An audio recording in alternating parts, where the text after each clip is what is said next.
Ficam então suspensos os aumentos das passagens no Rio de Janeiro e em São Paulo.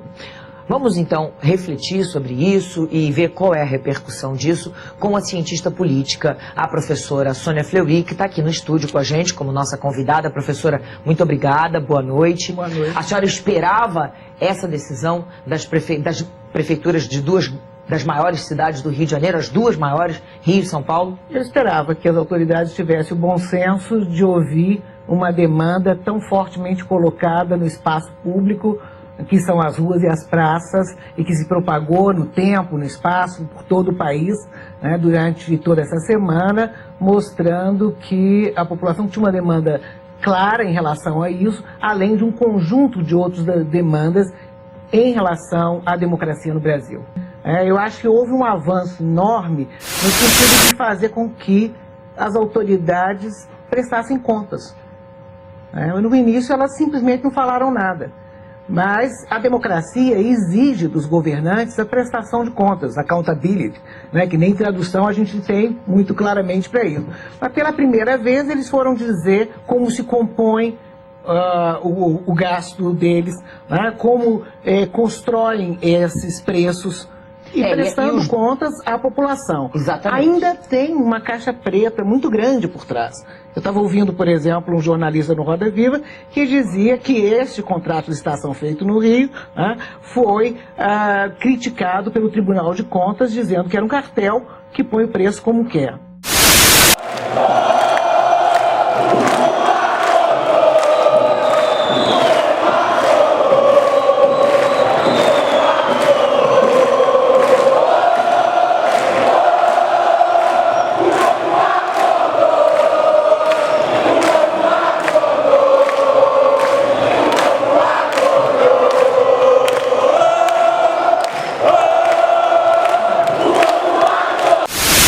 Professora, na sua opinião, o que foi que aconteceu? Por que o país acordou dessa maneira?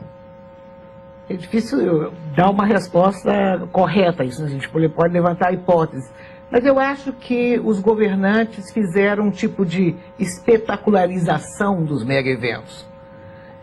Isso caiu mal. E veio esse clamor surdo: estamos gastando dinheiro em quê? Eu acho que o que está se discutindo é o processo decisório, é a qualidade da democracia que nós temos. Como foram tomadas essas decisões, quem está se beneficiando com isso, vão ser os empreiteiros, vão ser as parcerias público-privadas, vai se entregar o Maracanã para uma gestão privada, como se fazem as concessões, o ingresso vai poder... o pobre vai poder ir, já que não vai ter mais geral. Ou seja, essas coisas estão conectadas com essa ideia de que a democracia devia respeitar as prioridades dos cidadãos. E não um processo cerrado, onde governantes e empresários decidem quais são as prioridades para o país. Eu acho que esse é o recado que unifica todas as bandeiras. O que as pessoas querem é um processo como está na Constituição, que seja aberto, que seja participativo, e que leve como prioritário os direitos dos cidadãos. Eu acho que pela primeira vez a cidade foi integrada, porque o sofrimento das pessoas que estão na favela com os fuzis, seja do traficante ou seja dos militares, ou o spray de pimenta que é jogado nos jovens, nos bailes funks, o que seja, de repente os jovens de classe média de Ipanema e Leblon estavam vivendo o mesmo drama e sentindo que não é essa a ordem que nós queremos. Nós queremos uma ordem que as instituições garantam realmente a segurança e os direitos que você possa usufruir, que a escola funcione, que o hospital atenda.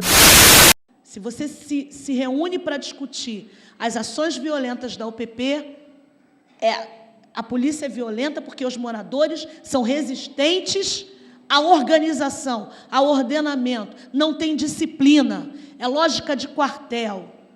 Spray de pimenta, olha, imagino que o Estado gasta de spray de pimenta nessas áreas uma grana, porque é assim, é à vontade. Eu acho que a questão da segurança, ela é uma questão fundamental, ela está colocada nessa agenda dos movimentos, né? E acho que ficou demonstrado para toda a sociedade a incapacidade de articulação das polícias, que é próprio do sistema. Nós temos polícia civil, polícia militar, não se conseguiu construir o sistema único articulado dessas polícias. Então, uma hora diz, não, mas ele não era para a polícia porque não chamou a polícia tal, o município não chamou a polícia militar. Enfim, foi uma desarticulação desse sistema, fora que era para ser uma polícia voltada para a cidadania, que também não é.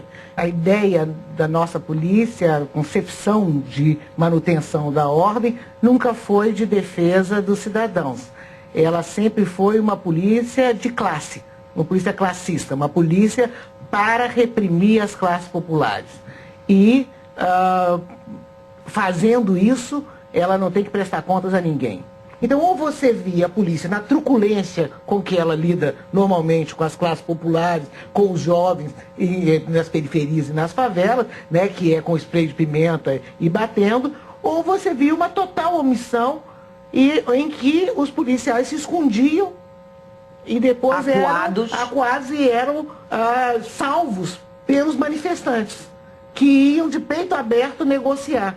Uma polícia que não estava preparada. Como não estava preparada, o poder público, não havia sistema de saúde, tudo isso pode acontecer numa manifestação, por mais pacífica, que uma pessoa passe mal, que quebre a perna, que tudo isso. Quando tem qualquer corrida, tem tudo isso, bombeiro, tudo mais. Não há, o Estado ou sai fora, ou vem para dar porrada. Eu acho que é da natureza desse movimento essa certa desorganização, que pode até dificultar o encaminhamento das... O que me chama a atenção é a desorganização do governo, do poder público, porque, para mim, isso é um sinal de absoluta desorganização. Quando no movimento social é previsto algum nível de desorganização, mas no governo, um planejamento e organização das polícias e da condução disso, eu acho que deveria existir. Eventualmente, temos acompanhado, especialmente nos últimos dias, ontem então, mais um exacerbamento de alguns grupos mais radicais. Isso é natural de qualquer manifestação? Assim, é esperado?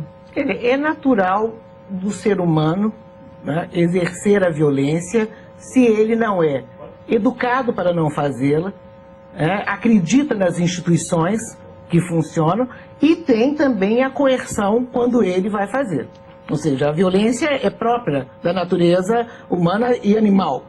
Os seres humanos se agregam criando instituições que, de alguma maneira, ordenam as possibilidades de escolha da sua ação. A minha possibilidade de escolha, por exemplo, não de depedrar um patrimônio público ou privado, porque isso não está dado pela institucionalidade com a qual eu compartilho, confio. Eu acho que as pessoas não confiam muito nas instituições e vivem uma situação de violência cotidiana. Eu acho que destacar essa violência é não ver o cotidiano dos pobres nesse país, da classe trabalhadora. É uma violência institucional cotidiana, nos empregos, nas relações sociais, nos hospitais. Eu fiz um trabalho sobre violência institucional no hospital. Não é violento você chegar lá e não ser atendido e ficar peregrinando de um hospital Aí, no caso, a gente fala de uma violência subjetiva, que não é uma violência, enfim, física. É chamado violência institucional. Tecnicamente é chamado violência institucional. Agora, é uma convivência que a sociedade quer fingir que não existe.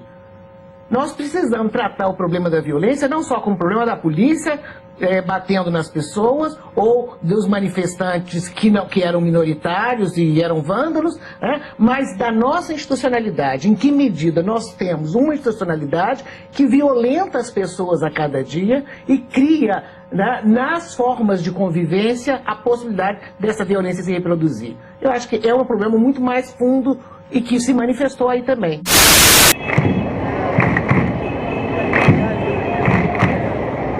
Pelos nossos mortos, para que nunca mais tenhamos isso, pela nossa dor, pelo nosso luto, pela nossa tristeza, pela nossa indignação.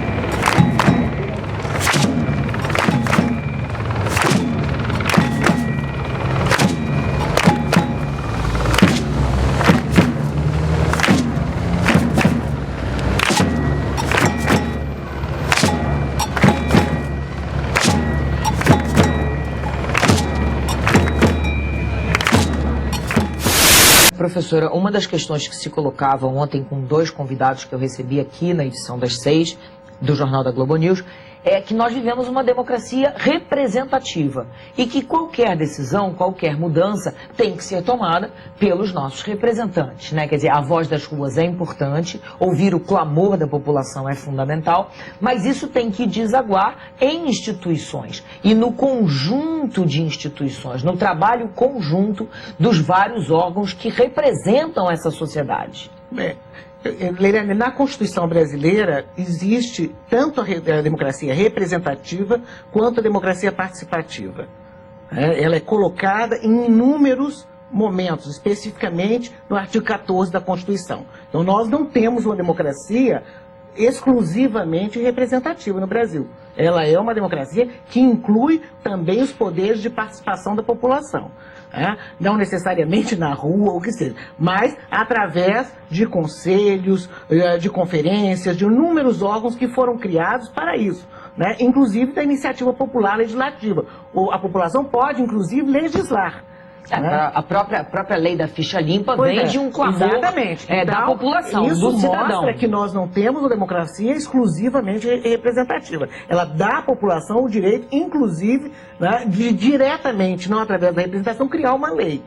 Em certas condições. E de que maneira essas reivindicações dessa democracia participativa têm que agora se organizar, se orientar para se transformar de fato em benefício para o povo?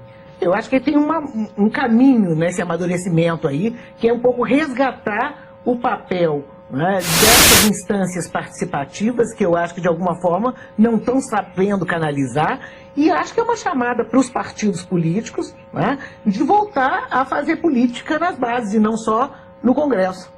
Os partidos nossos são fraquíssimos em relação ao movimento da sociedade, à sua participação, com o cidadão. ao convívio, é isso? E são muito fortes no Congresso, onde negociam cargos, onde negociam prebendas. Então nós temos uma esquizofrenia entre partidos extremamente fortes, com quem o Executivo tem que negociar, senão não passa nada, mas na representação dentro do Congresso, e extremamente frágeis diante da representação da sociedade. Isso tem que acabar. Eles não podem estar representando a si mesmos. E a senhora acha que a partir de agora eles estão mais atentos, então, a essa necessidade desse contato com a população? Eu não sei. Eu sei que a população está mais atenta. E isso já é importante, porque quem vota neles é a população.